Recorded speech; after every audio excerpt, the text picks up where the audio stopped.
सो oxidation reduction में जो आपके बुक में एग्जांपल दिए हुए हैं उन्हीं को लेकर हम टॉपिक कर देते हैं फटाफट फिनिश। मैंने इसका डेफिनेशन आपको बताया है कि in any reaction if oxygen is added and hydrogen is remove, ठीक है, oxygen is added and hydrogen is remove, this type of reaction is known as oxidation reaction. फिर इसका अपोजिट हो जाएगा रिडक्शन कि when hydrogen is added and oxygen is removed, that type of reaction is known as reduction reaction. अभी हमको इस chapter में यहाँ पर मतलब 10th में ऑक्सीजन और हाइड्रोजन के पॉइंट ऑफ व्यू से ही चैप्टर रिएक्शन को समझना है। जब आप हायर स्टैंडर्ड में आओगे तो ये इलेक्ट्रॉन के पॉइंट ऑफ व्यू से भी आपको समझना है इन रिएक्शंस को, जिनको बोलते हैं रिडॉक्स रिएक्शन। मींस हर रिएक्शन आपको दिखेगा इसमें ऑक्सीजन ऐड हो रहा है, लेकिन ईच एंड एवरी रिएक्शन अगर उसमें ऑक्सीजन हो या ना हो तो भी वो रिडॉक्स रिएक्शन होता है। ये भी हायर लेवल का है। यहाँ पर हमारे पास ऑक्सीजन और रिडक्शन ही देखने का है, मींस ऑक्सीजन और हाइड्रोजन ही देखने का है, तो उसी के पॉइंट ऑफ व्यू से हम इसको देख लेते हैं फटाफट।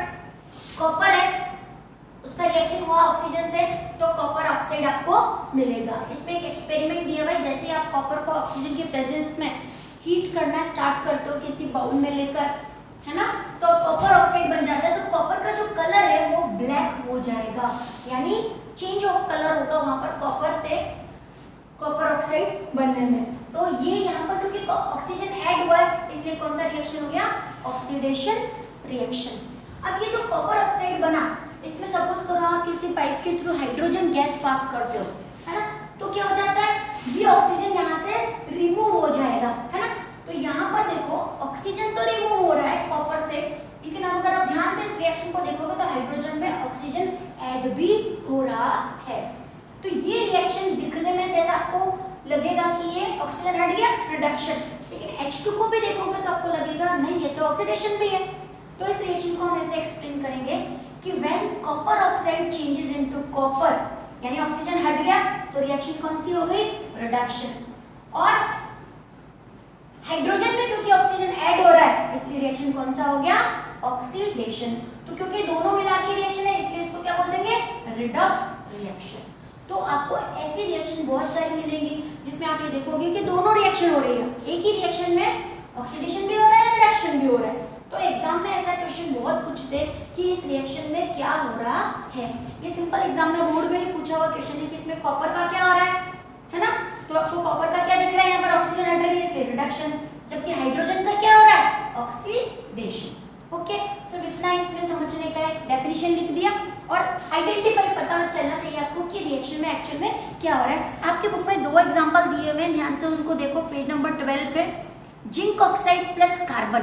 ओके, तो जिंक ऑक्साइड प्लस कार्बन है तो इसमें देखो किसका ऑक्सीडेशन हो रहा है, कार्बन का, क्योंकि उसके साथ ऑक्सीजन ऐड हो रहा है। और रिडक्शन किसका हो रहा है, जिंक ऑक्साइड का, क्योंकि वहां पर ऑक्सीजन रिमूव हो रहा है। क्लियर है, एकदम इजी। अब यहाँ पर देखो नेक्स्ट रिएक्शन में MnO2 और HCl का रिएक्शन करवाया हुआ है, जिससे मैग्नीज बोलते हैं मैग्नीज क्लोराइड बना, वाटर बना और क्लोरीन बना। अब इसमें किसका रिडक्शन हो रहा है, ध्यान से देखो, ऑक्सीजन कहाँ से हट रहा है, MnO2 से, तो रिडक्शन किसका हो रहा है, मैग्नीज ऑक्साइड का, यानी मैग्नीज का रिडक्शन हो रहा है क्योंकि वहां पर ऑक्सीजन हट रहा है। ठीक है, और ऑक्सीडेशन किसका हो रहा है, हाइड्रोजन का, क्योंकि उसमें ऑक्सीजन ऐड हो रहा है। तो यही एग्जांपल दिए हुए, तो बुक में आपको यही एग्जांपल पूछेंगे, इससे बाहर कोई एग्जांपल नहीं मिलेगा। लेकिन ध्यान देना है कितना इजी है कि ऑक्सीजन हट रहा होगा तो भैया रिडक्शन होगा, और ऑक्सीजन ऐड हो रहा होगा तो ऑक्सीडेशन होगा। सिंपल। नेक्स्ट फटाफट खत्म कर लेते हैं, radiosity and corrosion. Corrosion metal वाले चैप्टर में मैंने आपको बोला है कई बार, वो डिटेल में आएगा, लेकिन अगर हम डेफिनेशन यहाँ पर इसी पॉइंट ऑफ व्यू समझते हैं तो this phenomenon is related with metal. When metal surface comes in contact with oxygen and moisture, the surface of metal get corroid, यानी उसकी जो शाइनी स्मूथ सरफेस होती है मेटल की वो खराब होने लग जाती है, उसको बोलते हैं कोरोजन। ठीक है, तो यहाँ पर 3 फैक्टर्स इंपॉर्टेंट हो गए। मेटल सरफेस, अगर आप उसको प्रिवेंट करना चाहते हो तो आप उसके ऊपर कोई भी कोटिंग कर सकते हो। इसके मेथड ऑफ प्रिवेंशन, यानी हमें उसको बचाना है, क्योंकि अगर कोरोजन होता रहेगा तो मेटल यानी जो मशीनरीज हैं या मेटल से बनी हुई कोई भी ऑब्जेक्ट्स हैं वो खराब होने लग जाते हैं।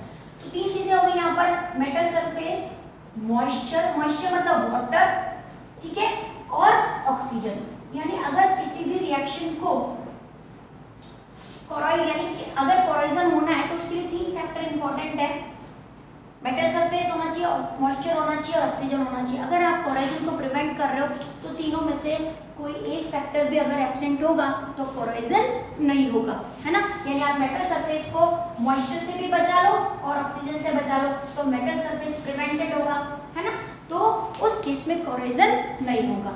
तो इसके 3 पार्ट्स हैं, what is corrosion, okay, remedies to prevent corrosion, है ना, बहुत इंपॉर्टेंट है। 5-6 रेमेडीज होती है इसके प्रिवेंट करने की, वो जो हम मेटल वाले चैप्टर में करेंगे। एंड व्हाट इज कोरोजन, रेसिडिटी देखो बहुत सिंपल सा टर्म है, डेफिनेशन आपको इसकी लर्न करनी है 1 मार्क्स के अकॉर्डिंग, कि when oil and fats kept for long time, अगर ऑयल और फैट का बहुत टाइम तक रखते हो, है ना, तो उनका क्या हो जाता है, ऑक्सीडेशन हो जाता है। ऑक्सीडेशन होने की वजह से जो ऑयल होते हैं वो रेंसिड हो जाता है। रेंसिड मतलब उनकी जो क्लैरिटी है ऑयल में जो आपको दिख रही थी पहले, क्लैरिटी और प्योरिटी दिख रही थी, वो खराब हो जाती है, उसको रेंसिड ऑयल मतलब वो रेंसिड हो जाएगा। उसके इसमें क्या होगा, एक तो कलर चेंज हो जाएगा ऑयल का, ठीक है, उसमें कोई पर्टिकुलर टाइप की स्मेल आएगी जो नहीं आनी चाहिए, ठीक है, and also taste of the oil will also change, taste भी चेंज हो जाता है। तो अगर ऐसे ऑयल ऑक्सीजन के प्रेजेंस में डिटोरेट यानी खराब होने लग गया और उसमें ये रिएक्शन यानी रेनिसिडिटी होने लग गई, तो उसको प्रिवेंट कैसे करेंगे, फिर तो ऑयल रख ही नहीं पाएंगे इतने टाइम तक। इसलिए उन्हें स्पेसिफिक टाइप के केमिकल्स ऐड करते हैं, एंटीऑक्सीडेंट्स। ये बहुत पॉपुलर वर्ड है, आप लोगों ने बहुत बार सुना होगा। कभी भी किसी भी फूड प्रोडक्ट को अगर आप देखोगे उसके पीछे कंटेंट में देखना, वहाँ पर एंटीऑक्सीडेंट वर्ड आपको जरूर मिलेगा। जैसे जो फ्लफी चिप्स होते हैं, हमारे पैकेट्स होते हैं, उनके अंदर भी एंटीऑक्सीडेंट डालेंगे। कोई भी ऐसी चीज़ है जो लॉन्ग टाइम तक ऑक्सीजन के कांटेक्ट में आने की वजह से खराब हो जाती है, तो उसमें हम ये जो इंडस्ट्रीज में ऑक्सीडेंट्स यूज करते हैं टू प्रिवेंट ऑक्सीडेशन, ठीक है। तो यहाँ पर rancidity, to prevent rancidity of fats and oil, antioxidants are added. ऐसे ही चिप्स और पैकेट जो फूड होते हैं उनमें भी ऑक्सीजन को प्रिवेंट करने के लिए एंटीऑक्सीडेंट्स ऐड किए हुए होते हैं। तो किसी भी कमर्शियल फूड प्रोडक्ट पे आप देख सकते हो पीछे हमेशा एंटीऑक्सीडेंट्स लिखा हुआ होता है। तो यहाँ पर ये चैप्टर फिनिश होता है, रेनिसिडिटी और corrosion effect of chemical reaction में आएगा। एक छोटे से सेक्शन में हम एक्सरसाइज पार्ट देख लेंगे। मोस्ट ऑफ स्टूडेंट्स ने एक्सरसाइज फिनिश किया है, लेकिन आप उसको टैली कर लें कि अगर आपने किया है तो जिस तरह से मैं बता रही हूँ वैसे ही किया है या नहीं, ठीक है। बोर्ड के अकॉर्डिंग यानी बोर्ड के पैटर्न को फॉलो करते हुए हमको इसके आंसर्स लिखने हैं, ओके।